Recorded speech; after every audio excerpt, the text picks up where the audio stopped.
అరె కన్న తండ్రికేదైనా నిలువున నీరై కరిగి పరుగున వచ్చే కూతురు పుట్టినింటికేమో తులసి మొలకేరా, మెట్టినింటికేమో గడపకు పసుపేరా.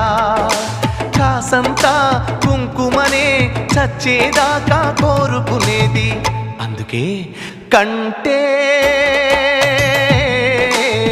కూతుర్నే కనాలిరా, మనసుంటే